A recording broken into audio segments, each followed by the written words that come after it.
Bayangkan sebuah senja di abad ke-16, ketika matahari perlahan tenggelam di balik perbukitan hijau Jawa Barat, mewarnai langit dengan semburat merah yang seolah meramalkan darah yang akan tumpah. Di tengah hutan lebat yang dipenuhi suara burung dan gemericik air sungai, berdirilah Pakuan Pajajaran, ibu kota kerajaan Sunda yang megah. Istana kayu menjulang dengan tiang-tiang berukir rumit, dikelilingi sawah-sawah yang menghijau dan desa-desa yang damai.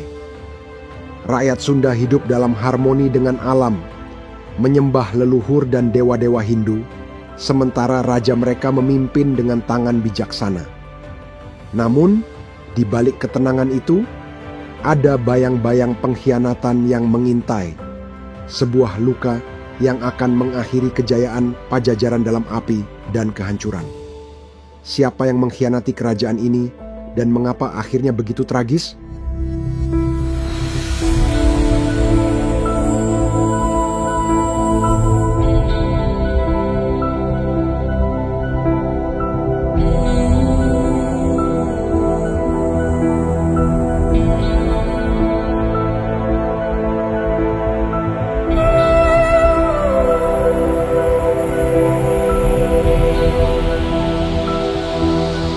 Kerajaan Pajajaran yang sering disebut Pakuan Pajajaran berdiri pada tahun 923 Masehi, meskipun tanggal pastinya masih diperdebatkan oleh para sejarawan. Kerajaan ini adalah penerus Kerajaan Tarumanegara, salah satu kerajaan tertua di Jawa yang pernah berjaya pada abad ke-4 hingga ke-7. Ketika Tarumanegara melemah akibat konflik internal dan serangan dari luar, Pajajaran muncul sebagai kekuatan baru di Jawa Barat. Ibu kotanya, Pakuan, terletak di dataran tinggi yang strategis, sekitar wilayah Bogor modern, dikelilingi pegunungan yang menjadi benteng alami. Di bawah raja-raja seperti Sri Baduga Maharaja, yang lebih dikenal sebagai Prabu Siliwangi, Pajajaran mencapai puncak kejayaannya pada abad ke-15 dan awal abad ke-16. Prabu Siliwangi adalah legenda hidup. Bayangkan ia berdiri di puncak bukit, jubahnya berkibar tertiup angin sepoi-sepoi, rambutnya yang panjang dan beruban terurai di pundaknya. Matanya, penuh kebijaksanaan dan sedikit kesedihan, menatap rakyatnya yang bekerja di sawah atau berdoa di tepi sungai. Prabu Siliwangi bukan sekadar raja, ia adalah pelindung, seorang pemimpin yang diyakini memiliki kekuatan gaib. Dalam cerita rakyat Sunda, ia bisa berubah menjadi harimau, melindungi tanahnya dari ancaman yang tak terlihat. Di bawah kepemimpinannya, Pajajaran menjadi pusat pertanian yang makmur. Sawah-sawah menghasilkan beras dalam jumlah besar, cukup untuk memberi makan rakyat dan menyuplai perdagangan. Pelabuhan-pelabuhan seperti Banten, Sunda Kelapa kini Jakarta, dan Ciasem menjadi pintu gerbang kekayaan, menyambut kapal-kapal dagang dari Jawa Timur, Malaka, bahkan Tiongkok dan Gujarat. Emas, lada, kayu cendana, dan hasil hutan mengalir dari tanah Sunda, membawa kemakmuran yang terasa hingga ke desa-desa terpencil. Agama Hindu menjadi tulang punggung budaya Pajajaran, meski tradisi animisme lokal tetap hidup dalam kepercayaan rakyat. Candi-candi kecil seperti Candi Cangkuang dan situs-situs suci di pegunungan menjadi tempat pemujaan kepada Dewa Siwa, Wisnu, dan leluhur. Di Istana Pakuan, para Brahmana duduk bersila, membacakan mantra-mantra kuno dengan suara yang bergema di antara tiang-tiang kayu. Prajurit-prajurit dengan keris terselip di pinggang dan tombak di tangan, berlatih di lapangan terbuka, siap melindungi tanah mereka dari ancaman. Pajajaran adalah negeri yang damai, tetapi damai itu rapuh, dan musuh, baik dari luar maupun dalam, sudah mengintip dari kejauhan.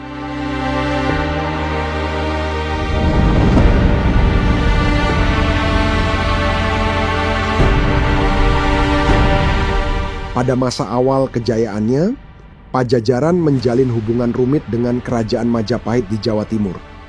Kedua kerajaan ini adalah kekuatan besar di Nusantara, dan meskipun sering bersaing, mereka juga saling membutuhkan. Perkawinan politik menjadi jembatan yang menjaga keseimbangan. Salah satu putri Pajajaran pernah dinikahkan dengan bangsawan Majapahit, sebuah tanda persahabatan. Namun, hubungan ini tercoreng oleh peristiwa Bubat pada tahun 1365, sebuah tragedi yang meninggalkan bekas mendalam di hati rakyat Sunda. Ceritanya dimulai ketika Raja Pajajaran saat itu, Prabu Maharaja Linggabuana, membawa putrinya Dyah Pitaloka Citraresmi ke Majapahit untuk dinikahkan dengan Raja Hayam Wuruk. Rombongan Sunda tiba dengan penuh harapan, membawa hadiah dan niat baik. Bayangkan Dyah Pitaloka, seorang putri muda dengan wajah lembut dan mata penuh mimpi, berjalan di antara prajurit ayahnya, gaunnya berkibar di angin Jawa Timur. Namun, Gajah Mada, Mahapatih Majapahit yang ambisius, salah menafsirkan kedatangan mereka sebagai tanda penyerahan diri. Dengan arogansi yang membutakan, ia memerintahkan pasukan untuk menyerang. Lapangan Bubat menjadi lautan darah. Prabu Maharaja tewas bersama prajuritnya, dan Dyah Pitaloka dalam keputusasaan menusuk dirinya sendiri dengan keris ayahnya. Tangisan rakyat Sunda bergema di hutan-hutan, dan kebencian terhadap Majapahit mengakar kuat. Meski luka itu tak pernah sembuh, Pajajaran bertahan.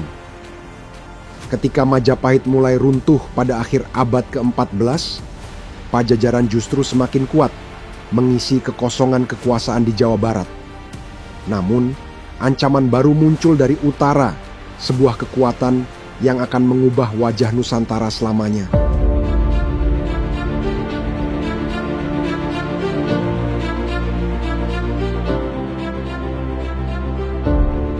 Pada abad ke-15, Islam mulai menyebar di Nusantara, dibawa oleh pedagang dari Gujarat, Persia, dan Arab. Pelabuhan-pelabuhan Pajajaran seperti Banten, Sunda Kelapa, dan Ciasem menjadi pintu masuk ajaran baru ini. Kapal-kapal dagang berlabuh dengan muatan kain, rempah-rempah, dan kitab-kitab suci. Sementara para pedagang berbisik tentang Allah dan Nabi Muhammad kepada rakyat lokal. Di pasar-pasar, suara azan mulai terdengar, bercampur dengan nyanyian Hindu dari vihara-vihara kecil. Rakyat Pajajaran yang terbiasa dengan kebebasan beragama mulai terpikat oleh kesederhanaan dan janji kesetaraan dalam Islam. Di Istana Pakuan, Prabu Siliwangi menyaksikan perubahan ini dengan hati gelisah. Ia adalah seorang Hindu yang taat, seorang raja yang percaya bahwa tradisi leluhur adalah fondasi kerajaannya. Bayangkan ia duduk di singgasananya, tangannya memegang tongkat kebesaran, sementara para penasihatnya berdebat tentang apa yang harus dilakukan. Beberapa bangsawan muda mulai memeluk Islam, tertarik oleh kekuatan Kesultanan Malaka di utara dan janji perdagangan yang lebih luas. Tetapi Siliwangi menolak menyerah. Ia melarang penyebaran agama baru di istana, bahkan mengusir pedagang yang terlalu vokal. Keputusannya membawa damai sementara, tetapi juga menanam benih perpecahan yang akan meledak di generasi berikutnya.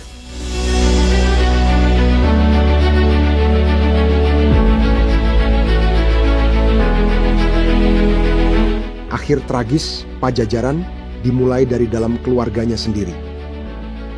Pada awal abad ke-16, dua wilayah penting, Banten dan Cirebon, menunjukkan tanda-tanda pemberontakan. Di Banten, seorang bangsawan bernama Hasanuddin, menantu Prabu Siliwangi, memeluk Islam setelah menikahi salah satu putri raja. Ia awalnya setia, tetapi pengaruh pedagang Muslim dan ambisinya sendiri mengubah hatinya. Sekitar tahun 1526,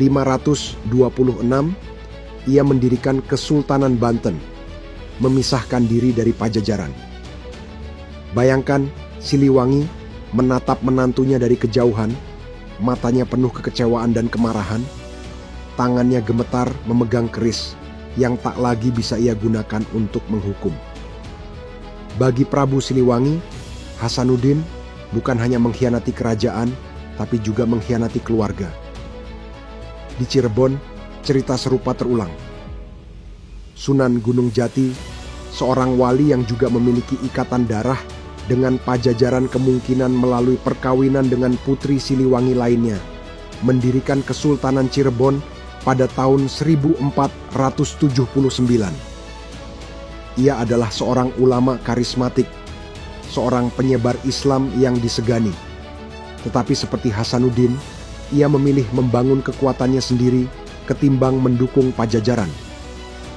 Dua kerabat Siliwangi, entah putra, menantu, atau keponakan, berbalik melawan, merobek kesatuan kerajaan dengan tangan mereka sendiri. Pengkhianatan ini adalah pukulan telak, sebuah luka yang membuat Siliwangi dalam legenda memilih menghilang ke hutan bersama harimau-harimaunya, menolak menyaksikan kehancuran yang tak bisa ia cegah.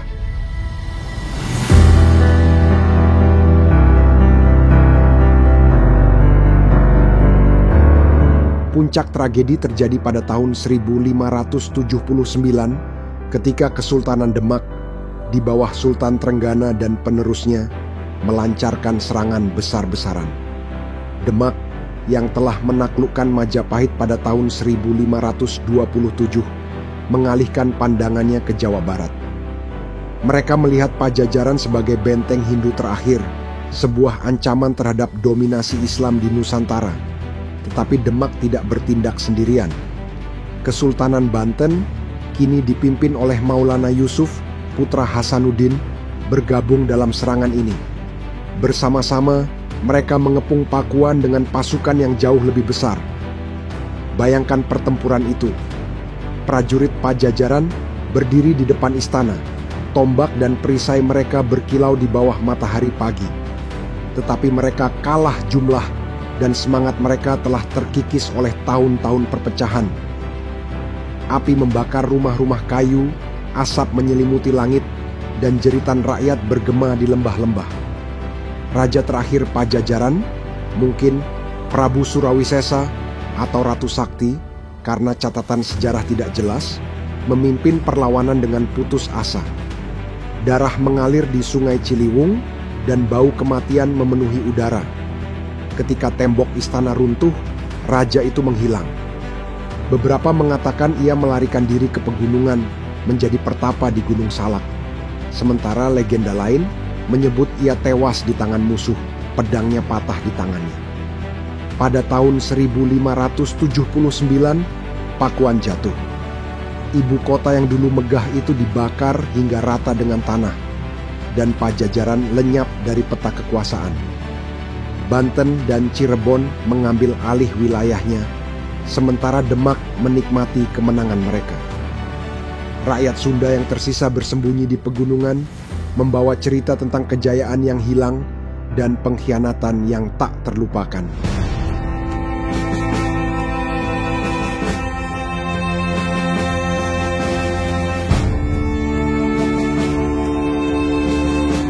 Jadi, siapa yang benar-benar mengkhianati Pajajaran? Apakah Hasanuddin dan Sunan Gunung Jati yang memilih Islam dan membangun kerajaan mereka sendiri? Apakah Demak yang memanfaatkan perpecahan itu untuk menghancurkan musuh terakhir mereka? Atau mungkin rakyat Pajajaran sendiri yang perlahan menerima agama baru dan meninggalkan tradisi lama? Jawabannya mungkin adalah semua itu sekaligus. Pengkhianatan tidak datang dari satu tangan, tetapi dari banyak hati yang terpecah. Sebuah tragedi yang lahir dari perubahan zaman yang tak bisa dihindari. Prabu Siliwangi dalam legenda dikatakan menghilang ke alam gaib bersama harimau-harimaunya, menolak menyaksikan kehancuran kerajaannya. Rakyat Sunda masih mengenangnya sebagai simbol keberanian dan kesetiaan, seorang raja yang dikhianati oleh dunia yang ia coba lindungi. Hari ini, reruntuhan Pakuan tersembunyi di bawah tanah Bogor, ditutupi rumput dan kenangan. Tetapi di setiap angin yang berbisik di pepohonan, ada cerita tentang akhir tragis Pajajaran.